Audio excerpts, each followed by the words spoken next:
નમસ્કાર દેવીઓ સજ્જનો, શાસ્ત્રોની વાતો આ ચેનલમાં તમારું હાર્દિક સ્વાગત છે. મિત્રો, આજે આપણે જાણીશું કે રક્ષાબંધનનું મહત્વ શું છે. રક્ષાબંધનનો તહેવાર ઉજવવા પાછળનું કારણ શું છે. તો અહીંયા આગળ શાસ્ત્રોમાં શ્રાવણ સુદ પૂર્ણિમાના દિવસે રક્ષાબંધન પર્વ ઉજવાય છે. તેનું કારણ શું છે કે ત્યારે શાસ્ત્રો કહે છે કે સાંભળો, આગળ દેવો અને દૈત્યોની વચ્ચે 12 વર્ષનું યુદ્ધ થયું હતું અને તેમાં દેવો હાર્યા અને દૈત્યોએ ત્રિલોકનું રાજ્ય લઈ લીધું. ત્યારે ઇન્દ્ર ગુરુ પાસે ગયા અને કહે છે કે અમારું સર્વ બધું લઈ લીધું છે રાક્ષસોએ, દૈત્યોએ, હું ફરીથી યુદ્ધ ક્યારેક કરું. ત્યારે દેવોના ગુરુ બૃહસ્પતિ કહે છે કે અત્યારે યુદ્ધનો સમય નથી, માટે તમે અત્યારે રહેવા દો. ત્યારે ઇન્દ્રની ઇન્દ્રાણી બોલે છે કે આજે શ્રાવણ સુધી 14 છે, તો આજે તમે રહેવા દો અને કાલે હું રક્ષાબંધન બાંધું, તેથી તમારો જય થશે. કેમ કે ઇન્દ્રાણી પતિવ્રતા છે, માટે તે કહે છે તેમ થાય. પછી તે પ્રમાણે રક્ષાબંધન કર્યું અને ઇન્દ્રનો વિજય થયો. ત્યાંથી રક્ષાબંધન બળેવના દિવસે એટલે પૂર્ણિમાના દિવસે એ દિવસથી રક્ષાબંધન બાંધવાની પરંપરા ચાલી આવે છે. મિત્રો, તેથી રક્ષાબંધનના પર્વ સમયે બ્રાહ્મણો રક્ષાબંધન બાંધે છે યજમાનના કલ્યાણ માટે અને વિજય પ્રાપ્તિ માટે. આ કારણથી મિત્રો રક્ષાબંધન બાંધવામાં આવે છે. રક્ષાબંધન ઉજવવાના ધાર્મિક અને વૈજ્ઞાનિક અને આધ્યાત્મિક કારણો જોવા મળે છે. પ્રથા એવી હતી કે એકવાર દાનવોના રાજા બલિએ 100 યજ્ઞ પૂર્ણ કર્યા પછી તેમણે લાગ્યું કે હવે તેમને સ્વર્ગની પ્રાપ્તિ થશે. સ્વર્ગના રાજા ઇન્દ્ર તથા બધા જ દેવો ભગવાન વિષ્ણુ પાસે મદદ માંગવા ગયા છે. અને એ વખતે ભગવાન વિષ્ણુએ બ્રાહ્મણનું સ્વરૂપ લઈને વામન અવતાર ધારણ કરીને બલિરાજા પાસે ભિક્ષા માંગવા માટે ગયા છે. અને ત્યારે બલિરાજા પાસે તેમણે 3 ડગલા જમીન માંગી છે.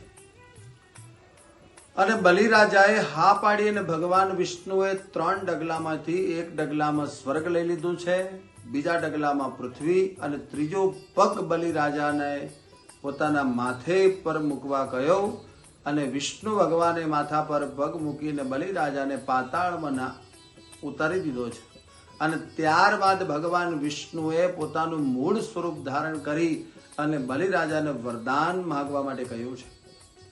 બલિરાજાએ હંમેશા વિષ્ણુ ભગવાન તેમની સાથે રહે તેવું વરદાન માંગ્યું છે.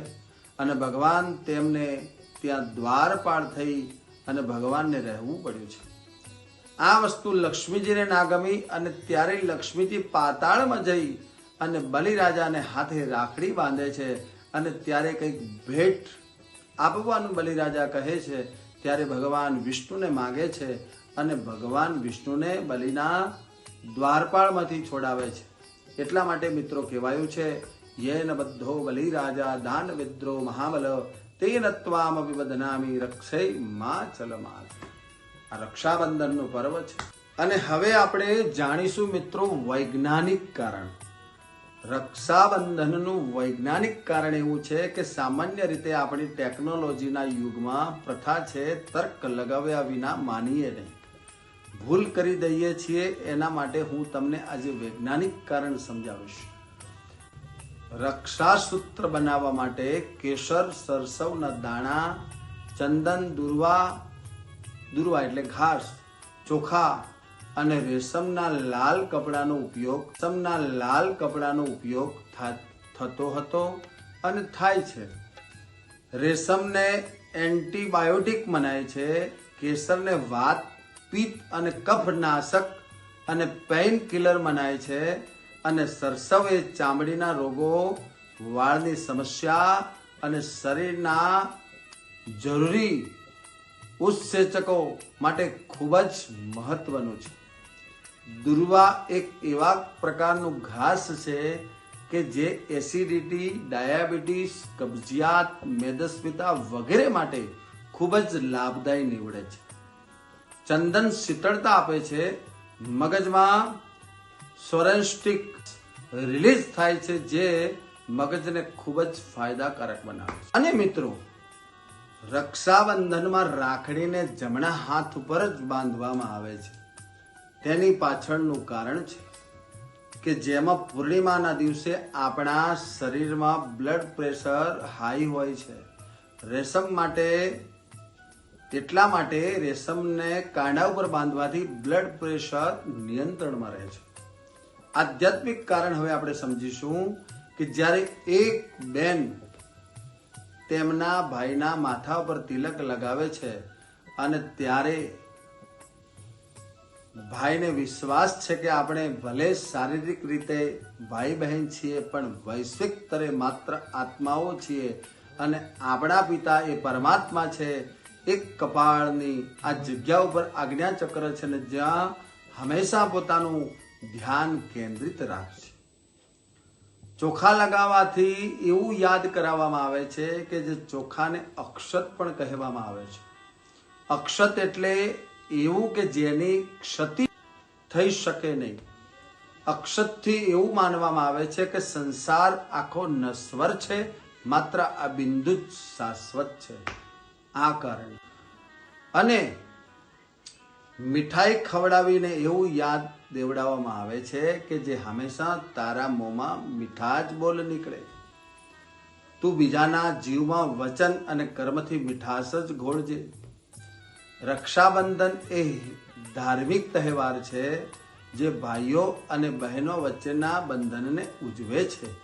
તે શ્રાવણ માસમાં પૂર્ણિમાના દિવસે જ્યારે પૂર્ણચંદ્ર દિવસે જોવા મળે છે તે સામાન્ય એ રીતે ઓગસ્ટમાં આવતો હોય છે. અને બહેનની પ્રતિબદ્ધતા અને રક્ષણ સૌથી આગળ હતું. મહાભારત રક્ષાબંધનનો તહેવાર હિન્દુ મહાકાવ્ય અને મહાભારત સાથે પણ સંબંધિત છે. મહાભારતમાં ભગવાન કૃષ્ણએ એક વખત તેમની આંગળીમાં લાગવાથી લોહી નીકળવા લાગ્યું છે અને આ જોઈને દ્રૌપદીએ તેની સાડીના કપડાનો ટુકડો ફાડી અને ભગવાન શ્રી કૃષ્ણની આંગળી ઉપર બાંધી દીધો છે અને રક્તસ્રાવ તેનાથી બંધ થઈ ગયો. કાપડનો ટુકડો એ પછી એક પવિત્ર દોરો બની ગયો અને આના બદલામાં ભગવાન શ્રી કૃષ્ણએ બહેન દ્રૌપદીની ભયંકર મુસીબતમાં રક્ષા કરે છે. કોઈ પણ શુભ કાર્યની શરૂઆત કરતી વખતે અથવા નવી વસ્તુ ખરીદતી વખતે આપણે નાડાછડી સાથે બાંધીએ છીએ જેથી આપણા જીવનમાં શુભતા આવે. અને ધર્મના દરેક ધાર્મિક સમારોહ એટલે કે પૂજા, ઉદ્ઘાટન, હવન, સંસ્કાર વગેરે પહેલા આપણે નાડાછડી કોઈ પણ વિપ્ર એટલે ભૂદેવો દ્વારા યજમાનના જમણા હાથમાં પતિ પત્ની સાથે જ્યારે કાંડા ઉપર બાંધવામાં આવે છે ત્યારે એ નાડાછડી રક્ષણ કરે છે. તેને કલાઓ અથવા મૌલી અથવા ઉપા એટલે કે મણિબંધ પણ એને કહેવામાં આવે છે. હાથના પાયામાં 3 રેખાઓ છે જે મણિબંધ કહેવામાં આવે છે અને મણિબંધ એ નસીબ અને જીવન રેખાનું મૂળ બિંદુ છે. આ 3 રેખાઓ ભૌતિક, આધ્યાત્મિક અને દૈવિક જેવી ત્રિવિધ ઉષ્મા આપનારી અને છોડવાની શક્તિ ધરાવતી હોય છે. આ મણિબંધના નામ શિવ, વિષ્ણુ અને બ્રહ્મા છે. તેથી તે રીતે શક્તિ, લક્ષ્મી અને સરસ્વતી પણ અહીં ભૌતિક રીતે નિવાસ કરે છે.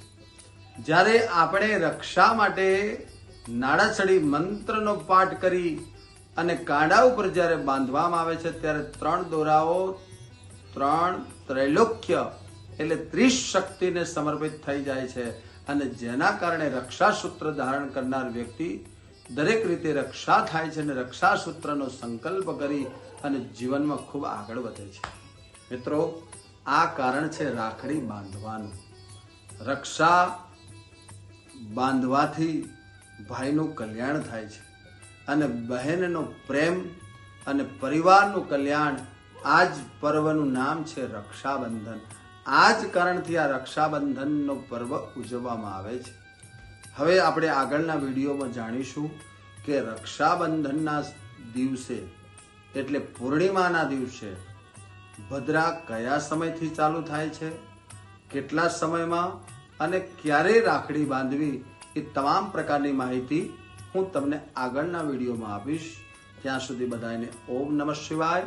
હર હર હર હર મહાદેવ હર.